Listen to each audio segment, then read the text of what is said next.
What's up, y'all? Harkos here with Two Beers with the Band podcast. I'm the one who edits all this stuff right here, and I wanted to welcome you to part 2 of the great interview with a couple of the members of Stammer. Now, if y'all have not already seen part 1, make sure you go back and watch that first before you get over on this episode. That way you can get up to speed with the whole conversation, the whole great interview. And if it's your first time coming around to Two Beers with the Band, welcome. Two Beers with the Band is all about showcasing the independent artists, why they do it, how they do it, and their whole lifestyle. Chris, the host of this show, is just obsessed with the independent artist scene. He loves music. All he does is listen to music all the time, and he's always going out to live shows around the Nashville area, enjoying these great artists and these great bands.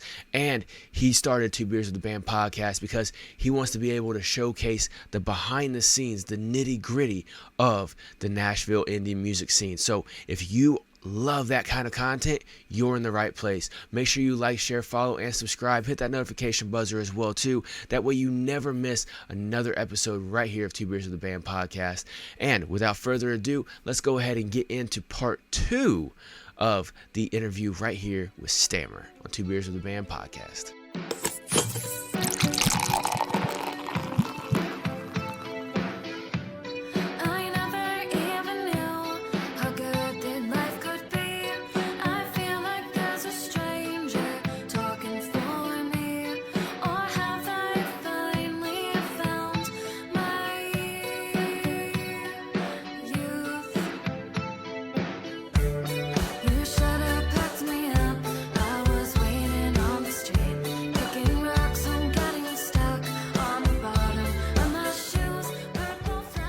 Well, let me ask a hard question. Why should I listen to your band? Are you talking, I guess we can generalize it, but I'm thinking like come see a show or recorded. And not to say that they're two separate worlds, but I feel like if you really want to be moved 100% by what we do, come to the live show. You know, of course you can stream the music afterwards or, you know what I mean, constantly. But I feel like we're not discrediting our stuff recorded online. Of course not. But I feel like if you really want to get the full picture, come to the show. And if that is the case, then I just think that, again, going off of what I said earlier, like I don't hear lyrics. I think the melodies specifically can put you in a different place, right? You know, of course, you're at a venue, you're experiencing a band, you're standing in front of them, you're hearing the sound come at you, but like when you hear Adia's vocals against what we do behind the scenes, like you just get transported to a different place. I don't know, it just, everything feels okay in that moment, you know, as cliche as that sounds, but I just, you know, we have the tender moments, the soft vocals versus the really heavy guitars, and then Jordan slamming on the drums, and, you know, my bass parts are, I try to be intricate, but also get out of the way and make everybody else shine. Jacob screams also. There's kind of a good balance of all that stuff. We have the soft, tender moments, but we also have great dynamics of building and telling a story throughout our songs and throughout our live show. We really pride ourselves on like putting together and really thinking about the live show and the direction we want to take it in, and like what comes next and how we want to open and how we want to introduce ourselves. And what we do is we start right in. We don't introduce ourselves. We just do feedback and we go right into the song, and it's great. And it's like a gut punch right away to the people out in the crowd, and I think that's great. We just get right into the action, and then we have transitions that work well, and we interact with the crowd, of course, but we try to keep it, you know, at a minimum so we can just make the music speak for itself. And I just think we have fun on stage, and we can really, I don't know, just inspire people in the crowd. I don't know. To dance and to, I don't know. Yeah, I mean, to go off what Steve was saying, like, I think why you should listen to our music is because we offer there's a spectrum and we offer diversity. The way that I like to almost when you listen to our stream music, it's a completely different experience than our live show. And I think a lot of bands, like one in particular, I'm obsessed with this band. I didn't know they were from Nashville. I had listened to them years prior to moving here. The band's name is Willis. They're a Nashville-based band. They've been blowing up. I saw them at a free show on the rooftop at the Bobby Hotel, and I was absolutely blown away. These dudes are so talented. And on top of that, it was a random night, but Nissan Stadium started firing off fireworks in the middle of their set. It's cool. Completely unplanned. It was like something out of a movie. I mean, one of the most majestic experiences I've ever had in life. And they sounded exactly like they did on their records. And I think for them that's what works. Their consistency is something to be consistency in sonic, should I say, is something to be admired. As to where Stammer, we give you an option. We give ourselves, right? Because as people, we're not the same every day. Right. You know, Mondays fucking suck, but on Fridays we're ready to get at it. So I think I think that's why you should listen to Stammer, because we have a little bit of we have 7 days a week that we can give you. We can give you a Sunday night, but we could also give you a Friday night. We could maybe give you a Thursday evening. When football's not on. Yeah. When football's not on, yeah. We're able to. You can build me up for Friday night. Exactly. Yeah, I might be a steak dinner one day, but then I might be rigatoni pasta on another. And then a true New York pizza. That's when Steve gets on the base. When I least expect it. Yeah. Exactly. Excuse me. What is the creative process for the band? I think creativity comes in waves. As Steve was saying earlier, I think inspiration's pulled for different people at different times. You know, for me, I try to pull inspiration from everything. So there was a period in time where I was just writing riffs. But then the group chat was getting a little too flooded with song ideas. So I just tried to like write different stuff and, you know, stuff like that. I think creativity is something that knows no bounds and should never know bounds, and whatever comes from it comes from it. Well, do you, not only you, but would you say, I don't want you to speak for the rest of the band, you two, would you say that you write music based on life experiences you've had, or would it be life experiences that maybe you've witnessed or someone has told you about and their story inspired you enough to move forward with a song? For me personally, yeah. None of it's published, but I've written songs that I've witnessed, and I've written ideas. We'll just call them ideas. I've written ideas that I've witnessed, and I've also written ideas that I've lived. For me, I think for me personally, again, I don't speak for the band. I can find inspiration in a corner of a room and write about it. It may not be lyrically, but I think whatever inspires you as an artist, you should take full advantage of at all times. For me, I was going to say I've never written a complete song in my 26 years of life. I don't write lyrics, I write riffs. I've never fully written an entire song, but I hope that intensity can still come across, even though it's not lyrically driven. Obviously, if you write down lyrics or you sing in lyrics, people can hear it and they're like, okay, this is exactly what they're talking about.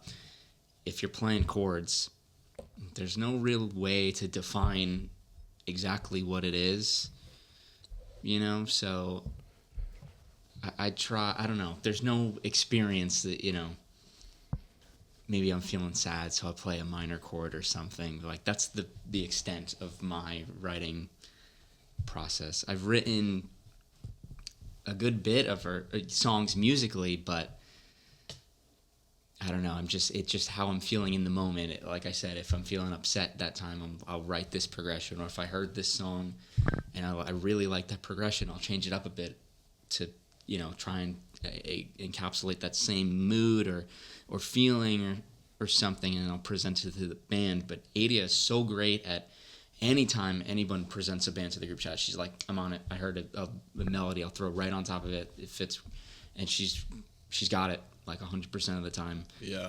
And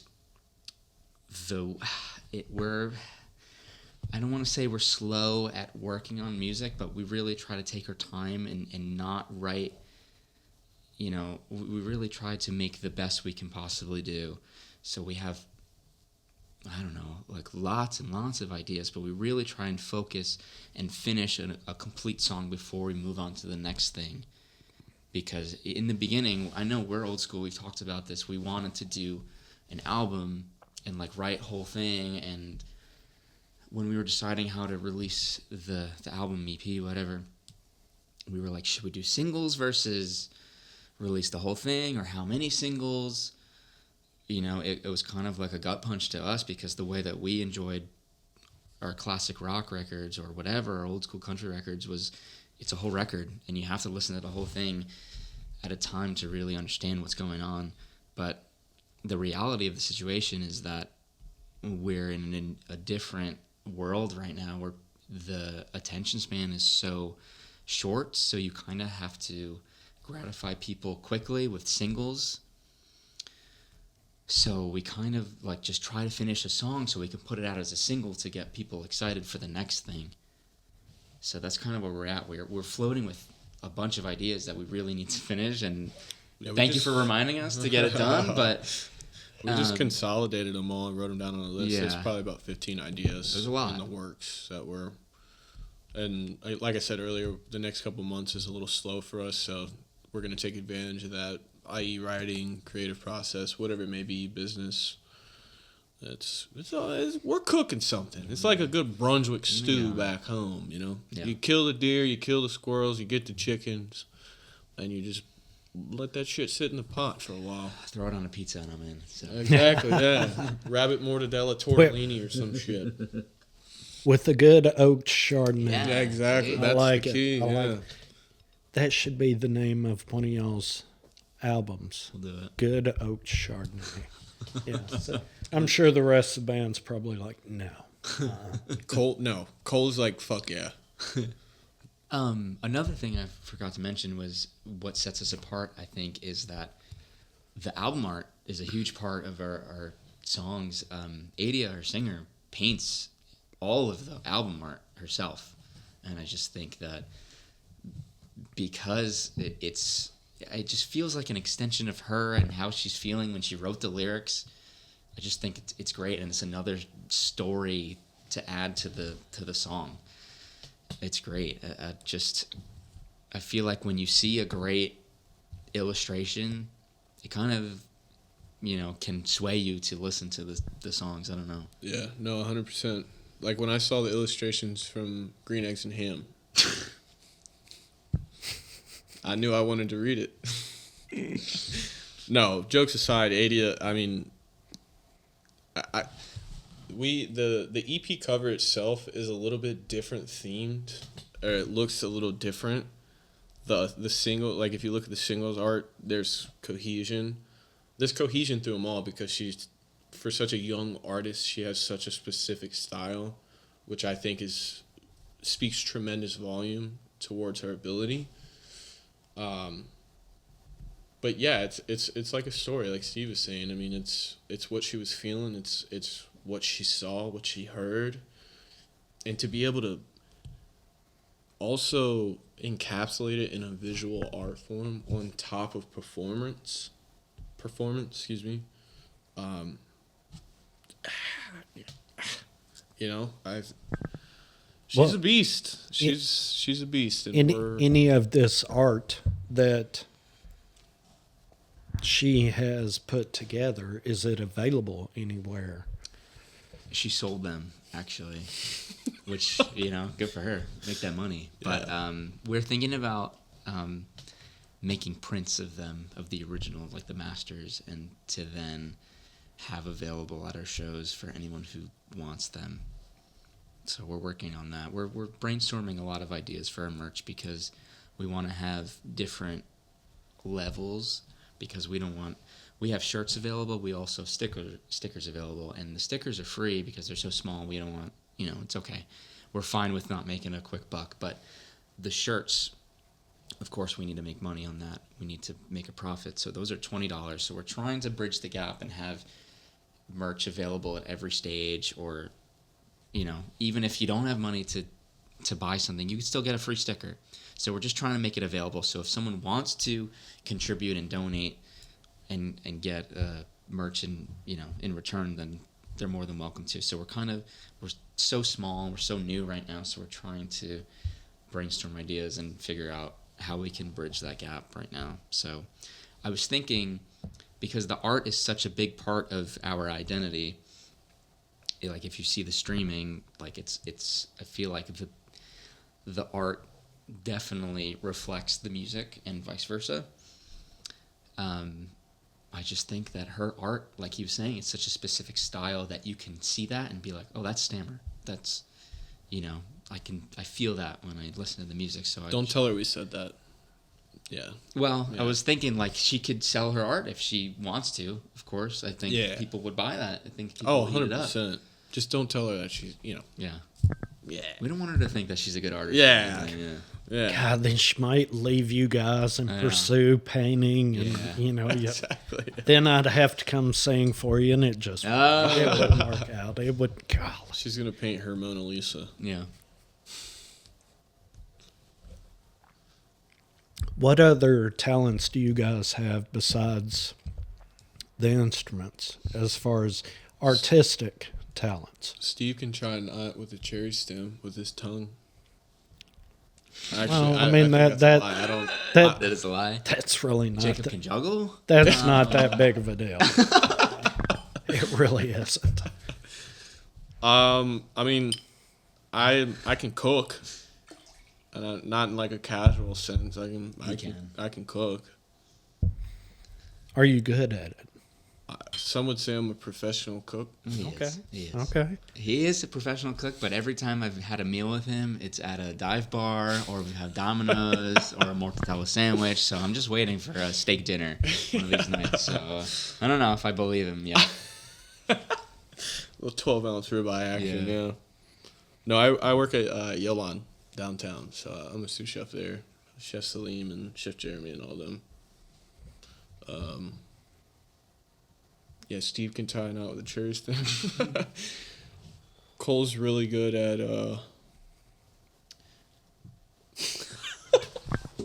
You could leave this in. You don't have to edit this out. I don't know what Cole's good at. Cole's a fucking excellent. He's the doodler. He's the doodler we mentioned. He does. He makes all of the. He made the logo, and he's in charge of the merch. So he spearheads that. So he created the own logo, and then he pasted that onto the shirts, and that's what we've got right now. So he's just got a really creative mind. Like we said, he's such an oddball in the best way possible, and we love him. Yeah. But like I'm thinking analytics, and Jacob has a certain way of thinking about things, but Cole just, to us, I feel like he thinks about life in general in a different way, and we super value that. You know what I mean? It's amazing. That's what makes him him. Jordan's the new guy, so I feel like we're always trying to impress him, honestly, and not say the wrong thing. Jordan scares me, but like in a way of like, I don't want to let him down. You know, like when you're holding a flashlight for your dad. Yeah. You know, you don't want to shine it. Totally. He's looking at the oil plug and you shine it at the wheelhouse or whatever. That's how I feel around Jordan. You got to keep it out of his face, but also on the Yeah. subject. right. Yeah. And then when he moves, you got to Yeah. move with it. You don't want, like, when your dad used to yell, you're like, God damn it. You know, he didn't open his Yeah. teeth. Yeah. Oh, yeah. man. Yeah. That's how I feel around Jordan. And the crazy part about it is Jordan is the most aggressive confrontation. He's the smoothest person. He's got charisma. Dude's got swag. Dude can dance. Dude can fucking dance. I don't know what Jordan's good at. I think Jordan is one of those people that's just fucking good at everything he does. Like, he's got a real job. Like, he's got his master's. So he's good at reading. To me, this level of uncertainty, I think, is a good thing, right? Because I've been in bands with some of my best friends that I know like everything about, and like I just think it's exciting that we, you know, I'm not saying this is a bad thing, but like the fact that we don't know everything about each other is exciting, and we get to learn and grow. You know what I mean? I feel like if we knew everything about each other, then we know exactly what we're going to put out, what product we're going to do. I think, you know, that same thought process goes into like how we were in the studio this past week. Like we thought we had a vision of how these songs were going to go, and then, you know, we were surrounded by different people and different ideas, and it. Yeah, shout out to Rob. Yeah, absolutely. Shout out to Rob. The whole Dark Horse gang. Like we thought we had a vision, and we just had different minds saying, "Well, why don't you try this?" And it worked out. And it worked out, and you know, it's the same thing with songwriting. You think you have an idea in your head, and then you present it, and it morphs into something else. I think, I don't know. At the end of the day, we're just friends, and it's fun, and this mysticism is healthy. It's like chasing a girl at the bar. You know, you don't know her, but y'all are vibing. You know, it's a thing.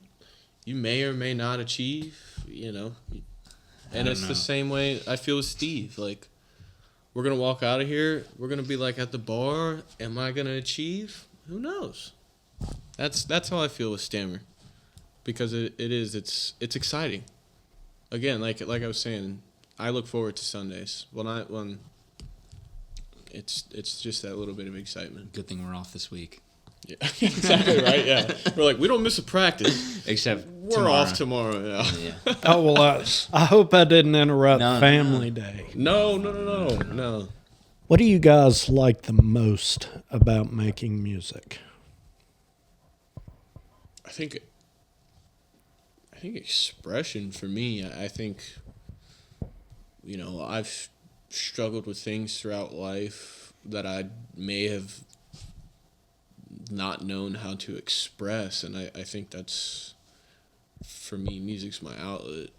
I get to truly be myself. I get to truly represent the emotions and the feelings and the things that I'm seeing, or maybe even something else. But I think for me, that's expression is why I love it so much. I think I need to prove something to the universe or my family or whatever, my friends or whatever, my peers. I don't know what it is. I went to school for music, for the recording side of it, but I didn't end up taking that route. So I'm still in music, so I feel fulfilled in that sense. But I feel like, you know, I kind of spent a lot of time going in that direction. It didn't work out, and I've been in bands my whole life, so now I feel like, again, not that we're big, but there's kind of some traction, there's buzz right now, and I feel great about that. I'm just kind of trying to constantly chase that high and show myself and other people that I'm serious about this. Like, we're going to do this. We're going to fucking do this thing. Like, I said it in the past, I've been in previous bands and stuff that have not, you know, you think in the moment, you're the shit and you're gonna take on the world, but like I really feel it with this band, and I want it to happen. You know, I I'm from New York. I moved away from home, and I told people I'm going to do music, and you get people excited for you and stuff like that, and that's whatnot. And people don't really understand. If you post something on social media, that's fine. You can see that I'm playing music, but you don't really understand it unless you're there, right? And like I said, I do it professionally, and people can come to my gigs, but you see me play, but I don't feel fulfilled in the same sense when I'm at a Stammer show. Like, I'm playing covers. That's a song that somebody else wrote. You know, it's under my fingers, and it's different, and it's going to be personal to me because I'm the one playing it, and it's not going to be exactly how it was when it was recorded.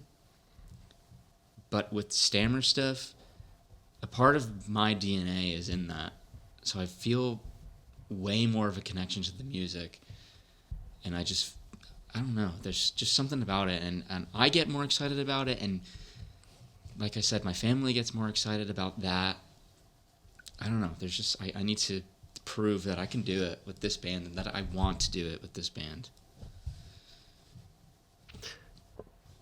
How do you prove to the people back home that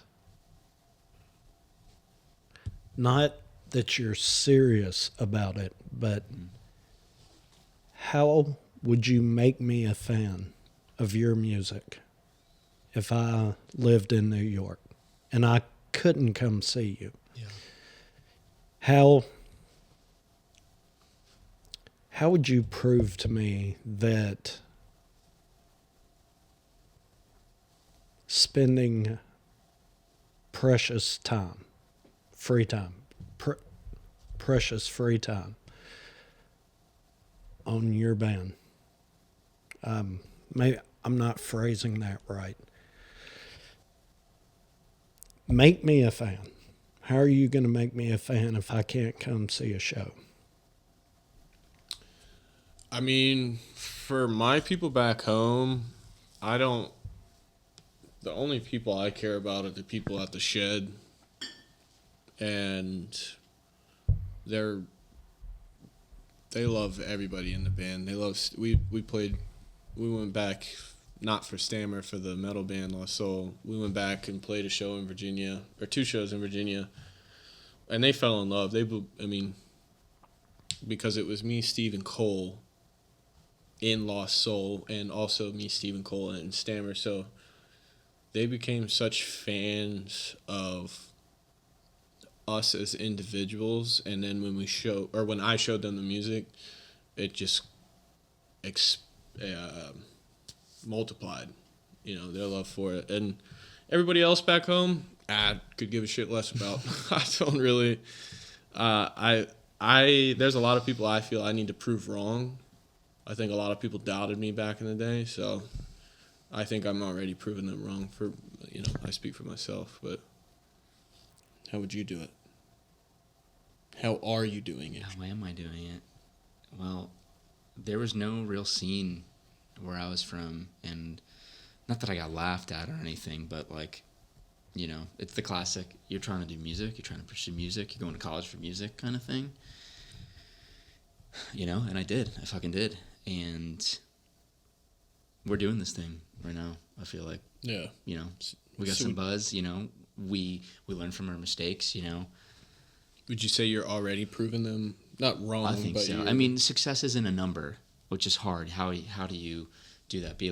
I'm not going to be like, well, here's this video. Here's what we've done so far. Right. You'll know, and I don't know when that hit for me exactly. It could have been at the release show, right? Because you feel a certain. I don't have kids, obviously, but when you release something. Of course, it's not the same. I'm not in any way saying it's like that, the same magnitude, but it's gonna put them on the school bus. It's like a part of you, when you release something, you feel a connection to that. You feel super proud, and you want to show that off to the world. It's like you love it. It's like your child, kind of. I just the fact that you do that in the first place is ahead of the game, right? Because there are musicians in your hometown that play, right? But then they're when you have music out, well, then we could be well, we have music out, and it doesn't sound like shit, and you could come to our live show, and there'll be people there, and Right. People will be dancing, and we're not going to do a shitty job. Like, this is legit, you know. I've been in bands since I've been 14, 15. Like, you know, this is what I've trained for, I guess. He's Rocky Balboa of the four string. Yeah. Yeah. No, I think that's, yeah. So, what is success for you individually? Oh, man. This is deep. We're getting deep. Yeah. Success for me is sustainment. I think just being able to live life. I don't, you know, if I could, when we get to the point of being able to self-sustain solely through our music, that's my definition of success. You know, before each show too, we do our 3, 2, 1, and in that chant we always say, to the cover of the Rolling Stone magazine. Well, we don't say magazine. We say to the cover of Rolling Stone.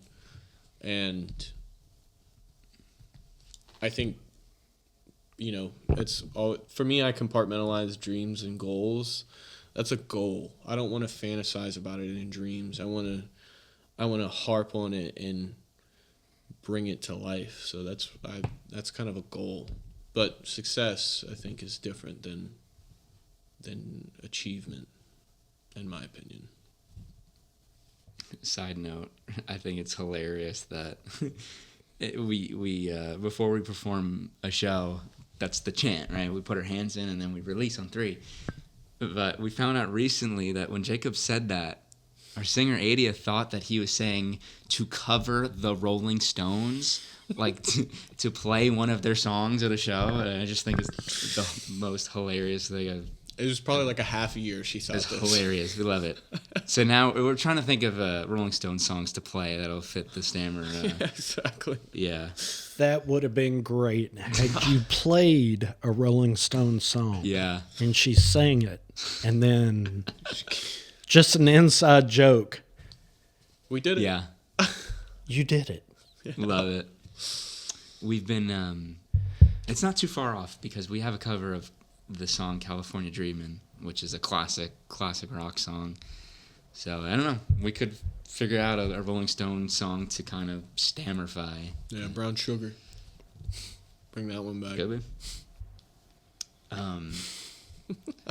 I guess, yeah, success to me is probably the same thing, right? You say all the time you want to quit your job and just live off of music, which would be huge, right? And I, you know, of course it's hard work. We all know that, but we're taking the steps to kind of rake in some money right now. So we keep up with the social media stuff, or we try to at least, and we have all these different avenues to try and collect money. And of course, you know, we're a small band right now. We're not taking money for ourselves, so that is the end goal. But I mean, maybe the short-term goal. I don't know. Maybe the immediate goal, I guess. Right. Right. I think the long-term goal for me is just happiness and being proud of the songs. And I think, of course I am. I'm proud of the products, but maybe that's just me being my own worst critic. I'm always being like, well, we can be better. And, you know, like Jacob was saying before, that is my role kind of in the band to try and push us, you know, and it's to a fault sometimes, but I would love to be like, we put that out, I'm 100% happy with it. It's not perfect, of course, but this is what we are in the moment, you know. And I'm not saying I'm the only one who thinks like that. Of course we want to be proud of what we have, but I think for me, and something that I struggle with, is wanting, you know, needing something to be perfect, or what my idea of what perfect is, you know. And sometimes I feel like I push that on to others, and maybe that's not the healthiest thing, or what needs to happen in the moment, or maybe everyone, you know, understanding that everyone else's ideal version of perfect is different than mine, kind of. So I feel like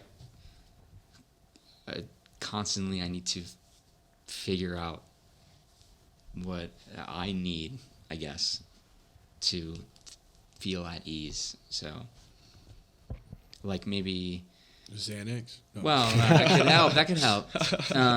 Like I get nervous at live shows.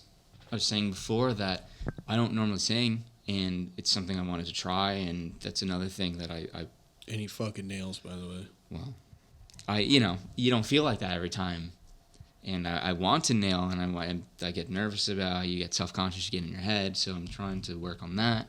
Well, you're not going to nail it every time. Absolutely, And I know that. already. So, I mean, why beat yourself up? Sure. If you beat yourself up, I know. you're never going to step out there and take that leap. Sure. I mean, let's be real about it. My voice is not the most entertaining. I have this southern drawl I cannot get rid of, and I've tried. We love it. I fucking I was gonna I'm say, we here love it. for it, brother. You know. And it just, you get to a point where it's like, you know what, this is it. Now, I mean, at my age, I can't get rid of this southern drawl. I can't get rid of the way my voice is. So you just got to run with it. Lean into it. I mean, maybe some people like the way I speak. I personally don't, but if people do, okay. And if people don't, I'm sorry. It's what I'm stuck with. If you don't like it, don't listen. If the stove's hot, don't touch it. Exactly. Can I get that beer opener? No. Yeah. Oh. Indubitably. Thank you, sir. So, where do you guys see the band in 5 years? Touring Yeah. Honestly. on a wherever in whatever capacity it is. It's in 5 years. Yeah, touring, grinding. I think of other bands as competition, and it's really unhealthy. And that's just me, like, being around bands and just constantly. I do it every day, so I feel kind of jaded sometimes. So when I meet a new band, of course, the band that I'm in is the best band in the world, right? Whether it's downtown, what I do for work, versus Stammer. But when people introduce themselves and they say, well, we did this, and I'm like, you're not as good as us. How do you get those opportunities? Like, what do we need to do that? Because we have the music, we have the emotion behind that. Is there something that we're missing to get to that point? And of course there is, and we don't know what it is. We haven't cracked the code yet. But if we did exactly what that other person did when they introduced themselves, like, I don't know who it was. They just said, oh, we're on tour, or we played at this festival. It's like, we could totally do that. We're ready for it. We're better than you. I don't know. We got to crack that code. I'm so hungry for this to blow up, and I'm so excited for, this first release and what we've got coming out now. Yeah. I'm so behind it. Do you feel like you're climbing that mountain? I think so. Yeah. It's going to be a slow climb, but it's forward It's motion. really slow. Wasn't it Miley Cyrus? Yeah. Yeah.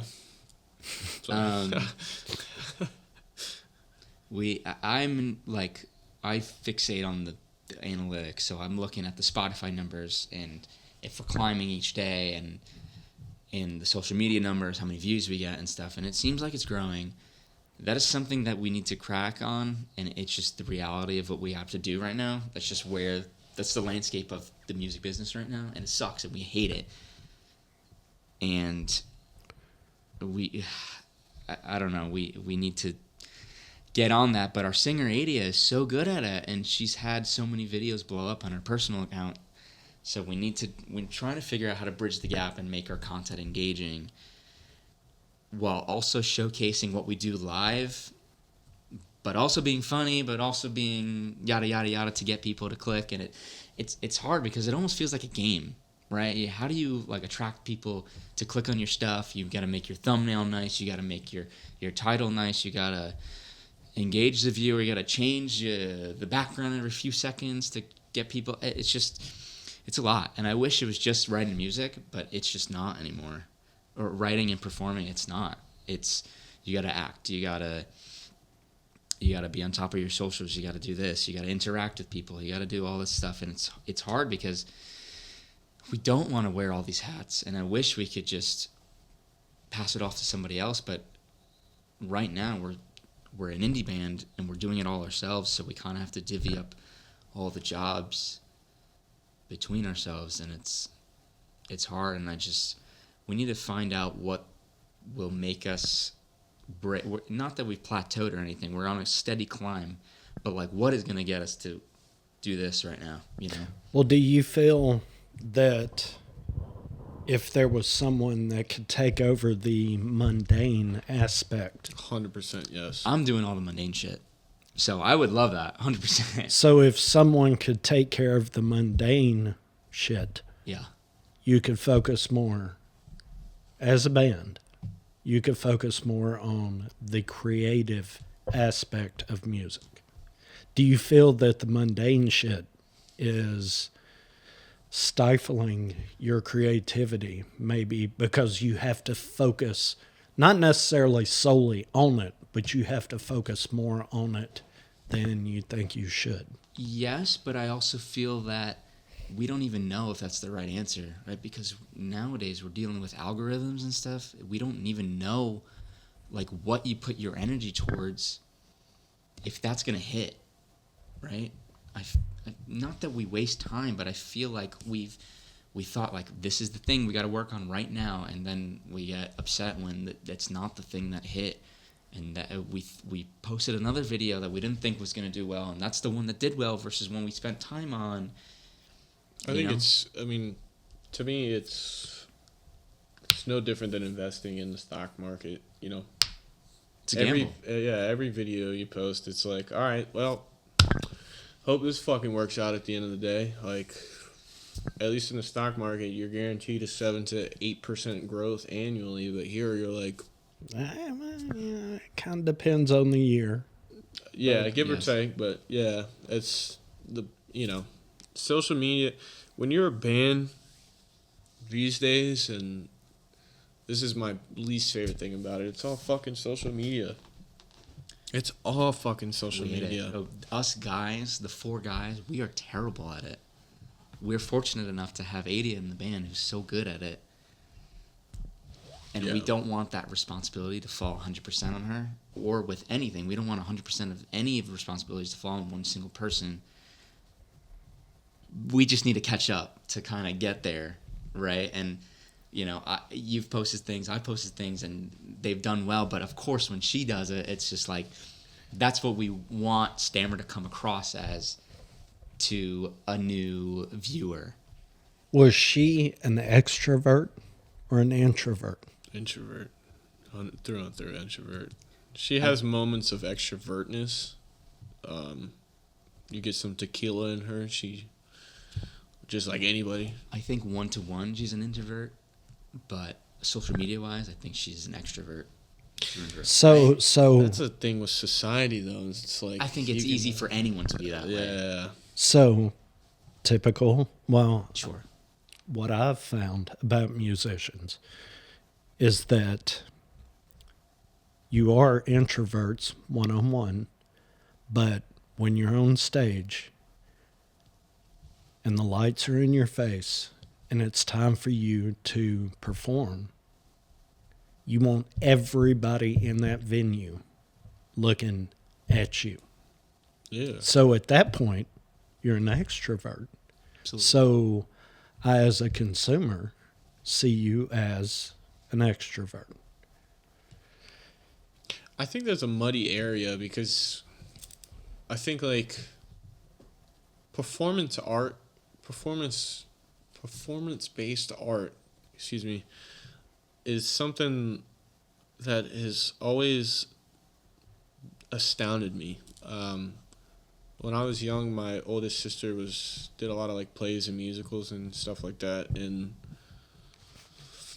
all those fucking kids were weird as shit. Like, I love my sister to death, John, I love you, but I remember, like, in hindsight, which is 2020, they say, y'all were kind of weird, but you know, they weren't extroverts. They were introverts. You know, I think in a very philosophical definition, I think a lot of performance artists or just artists in generals are introverts who crave attention.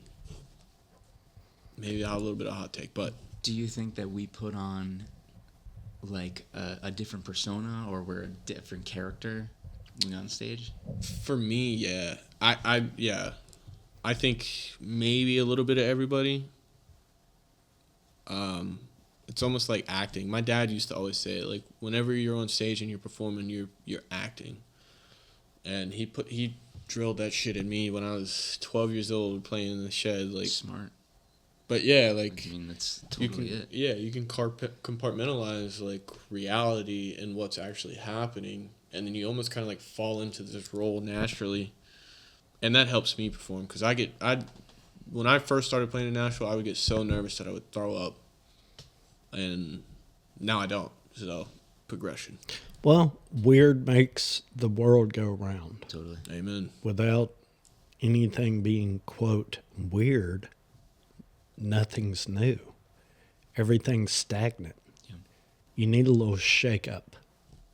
So, creatives, I'm going to get in trouble for this, but it seems like a lot of consumers would look at creatives as being, quote, weird. 100%. Where I grew up in Virginia, the arts. I mean, whenever you get into like southern schools like that, the arts are profoundly neglected. I think New Kent might have been probably one of the higher situations or higher represented situations in the arts programs, but like I can only imagine what it's like to be a kid who loves arts and has to be stuck going into some bumfuck school in Mississippi. Like that would suck, I think. Well, I think nowadays, in 2025, things are a little bit different. I think weird people are looked at in a different light. I think the creative aspect is not so suppressed because the general public is starting to see through music, through movies, through shows, through social media. I mean, the amount of media that we are just hit with every single day. TikTok, Facebook, YouTube, Instagram, name it. There are creatives out there that are dropping shorts on us every day. Funny shorts, deep shorts, whatever the case may be. And what do? There's a little button over here that says subscribe. Right. You hit that button, you don't even think about it. I've seen this person twice on a 30-second short on my whatever platform. I thought it was cool. Subscribe. Move on. Then that person starts to be, I'm not going to say become you, but they're weird. Well, no, they're not weird. They're just approaching life or situations a little bit different. So now every kid has a tablet, a phone, a computer. So they're being inundated with weirdness. And that becomes the new normal. Exactly. But just as like almost a devil's advocate, like wherever there's culture, there's always counterculture. So of course, whatever there's success they may face online or anything like that, they may feel the gratification and the support, but to be not supported in the real world, is something that I think is almost worse now than it probably has been in, to me, what seems like recent history. There's such a division and I'm not getting into the politics, but there's definitely a correlation throughout time and where we are in political history to where, some of these kids in the Bible Belt that are weird will never face the recognition and support that they may deserve because of the antithesis. And I mean, Well, could be you know wrong, what? but- I'll agree with you to an extent. I think, and it's not necessarily just in the Bible Belt, but I'll say young people in any small, I don't like the term backwoods, but any rural area may be set in their ways. And a lot of older people are running things. They want to keep things the way what's normal for them. And a creative is It's not normal. it's not normal. And even if a creative does try to act normal, and that I probably shouldn't say that, but any creative that wants to fit in, and they really try hard to fit in, it's almost like they really stick out because, like, you're fake. What you're doing is fake. And that offends me more than you coming in and just being the life of the party. Right. And instead of wearing a suit, you're walking in just sunglasses on, hair spiked up, none of your colors match, and just you're the party. You walk in. But if you're going to walk in and look like the party, you better be the party. And for those people who can do that, they're looked at, you're weird, but I like it.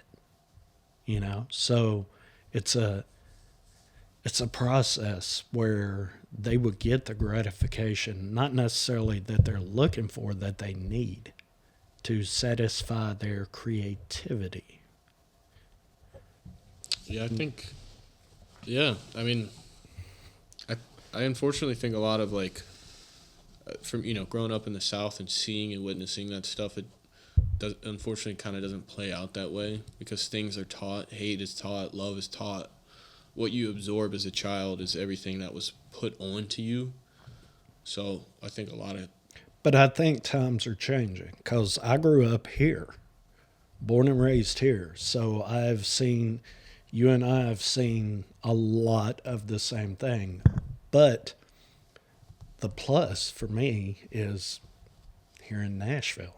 Right. So, excuse me. I've been around music. I've been around art, creatives, and creativity my entire life. I mean, Nashville's more than just a music town. The Frist, the art exhibits they put on. And food is huge too. There's such, history behind that. Stop telling everybody they want to come here. I'm hungry. I'm sorry. I just keep talking about it. But food is art now. Yeah. Do you When think? I was growing up, food was something put on the plate you consumed. Yeah. You don't look at it, you eat it. You enjoy it or you don't. Now food is art.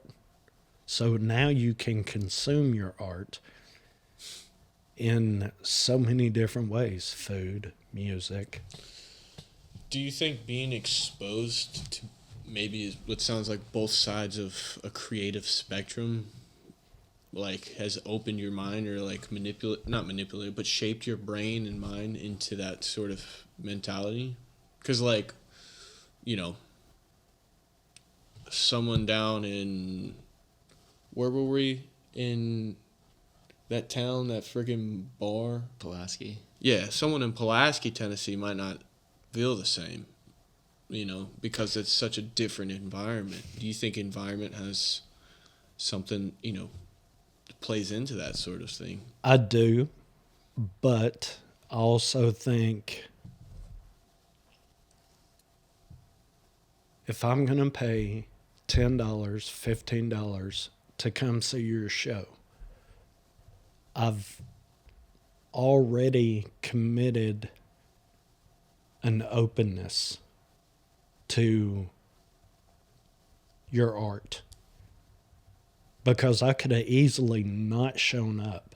Or, you know what? I'll do you one better.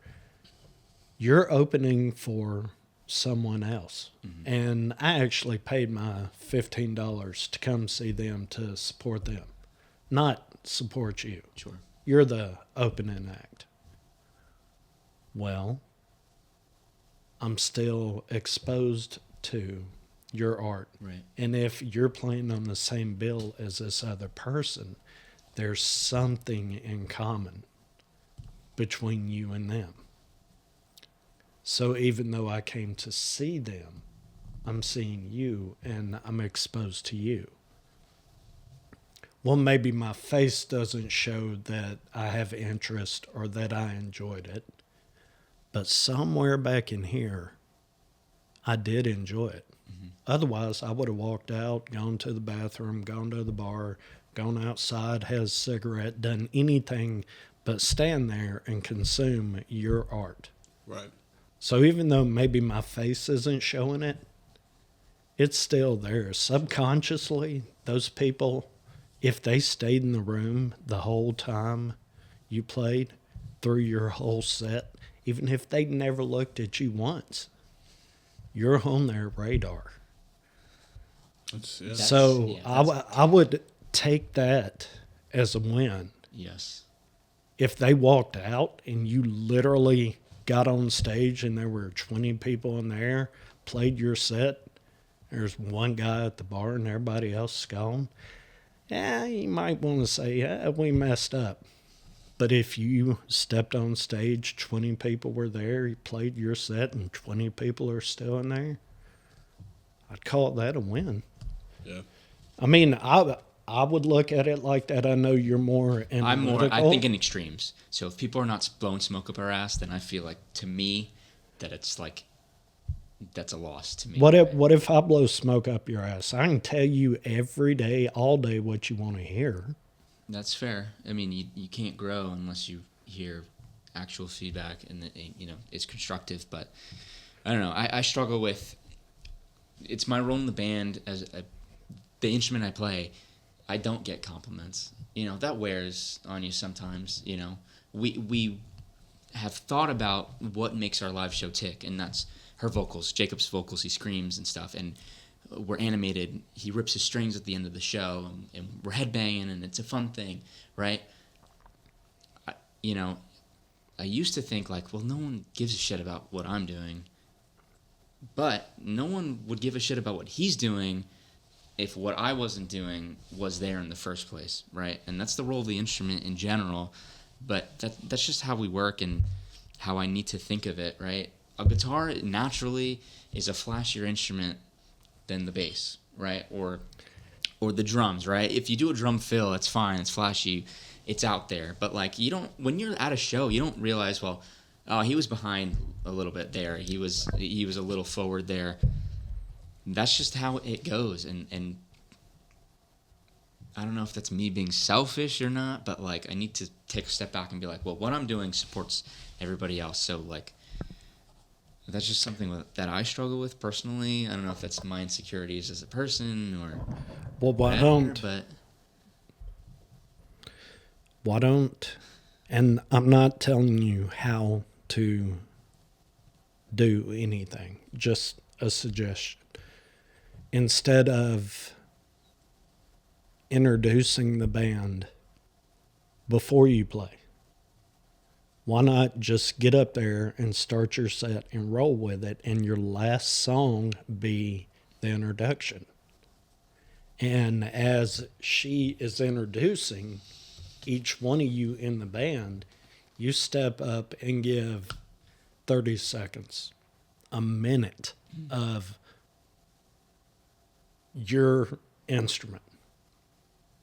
You see what I'm saying? Sure. You step up and kind of take the spotlight, and you do something a little different on the bass that stands out. And he does something different on the guitar. And each person does something kind of like jazz. A song can play, and each instrument take a little section and kind of shine light on itself, but it fits within the song. You can do any music like that. I've been to shows where the outro for the show is 5, 6, 7 minutes long, and it's each instrument getting a little highlight. I enjoy that because you have no idea what they're going to play. But if they're talented, drum solos. Everybody loves drum solo. Why? Because so many different bands do it. Okay, why can't everybody enjoy a bass solo? Or you guys just kind of stepping back and letting her just belt without any music playing. You've already got the audience's attention if they're there through the set. So why not just do something weird? I don't think we're opposed to doing something weird, but I guess it wasn't fair for me to say that because I've gone past that. That was my past insecurities. Of course, compliments are nice, but I think moving forward, we think of things now. This is all of us, right? This is all 5 of us, and we don't get selfish. We understand, like I said, we understand each other better because we've been doing this for so long that we know that the goal of this song is to, we said it before, the ultimate goal is to support the vocals, but like now we understand, okay, we're going to let this bass part shine. Like a good example, we were in the studio and we were trying different things. Jacob had this great poem that he was ready to recite. And I was like, well, why don't we let the bass shine here for a second, then we build into that because we don't want to lose that. But like, let's get, and again, that's how we've grown as songwriters, and what I think makes our stuff interesting is we just find a place for everything to sit without getting on top of each other. I don't know. I used to get very upset in the past, but now I understand my role in this band, whether it be the admin boring stuff or if it's in the show, again, is to support everybody else. It shouldn't be about me, and I don't think anybody thinks that it should be about them because this is a group effort. So, my full-time job, I'm part of a team, and we all have our role in what we do. And if one team member fails, or one team member maybe isn't given 100%, that means someone else has to give their 100% plus this other team members fill in the gap.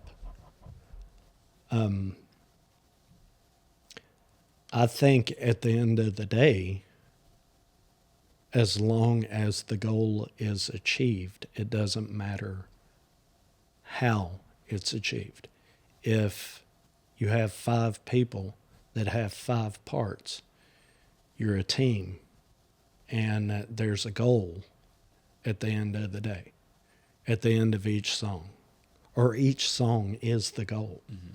So 5 members have to participate. Because if one member decides not to participate, is that song a song? Right. Maybe, maybe not. Right. Probably not. Let's go with no. Yeah. So, I mean, even though maybe each person doesn't have a light shined on them, at the end of the day, I mean, everybody has to be there. Everybody has to perform. It's a team effort. It's family effort. So I guess I'm trying to say I think you're not giving yourself the props you deserve. I think you're taking way too much onto yourself, and you're striving to be better, to do more, and to push harder. And maybe you're not taking a step back and saying, you know what? I've done a good job. They haven't kicked me out of the family yet, so I keep getting to come over I on. kicked them out before they kicked me out. I keep getting to come over on Sunday, so I must be doing something right. Sundays at Jacob's. I think we all, at the end of the day, have, we all do our part. I think at the end of the day, the collective is successful, and I think we all do a fairly good job of compartmentalizing our own individual insecurities at times, and that's what we're here.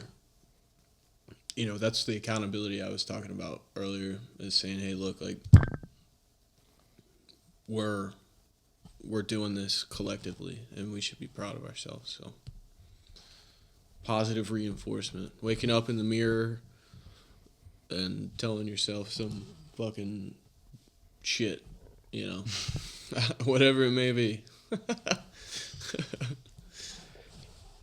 Well, I mean, how long have you guys, as Stammer, been together? Our first show as Stammer officially was April 23. Yeah. Twin Kegs, too. So almost 2 years. 2 years. Whew. It's crazy. So Back when I was a young boy. we were all younger, 2 years ago. Yeah. So do you feel there's staying power for the band? Yes. I don't know what that means. Staying power. Staying Like power? Staying power. STAY? Yeah. Okay. I thought you were talking about like The band. yeah, stained. Sorry, that Open up for Stain. Yeah. that's my southern drawl No, again. no. But do you feel there is staying power for the band? That there is so much more you can give collectively to consumers? 100%. We wouldn't be doing it if we didn't feel that. It's plain and simple. Well, I Biscuits like and it. gravy. I like it. Because you guys seem super positive about the band, and every answer you've given has been, seems like we're moving forward. This answer is an answer for now, but also in the future. It's not just a black and white, cut and dry answer. Mm-hmm. There's depth to the answers that you guys have given me, and I like that. I mean, that seems like you're really, really passionate about what you do. And I think if you're not passionate about it, why do it? You're wasting time. Absolutely.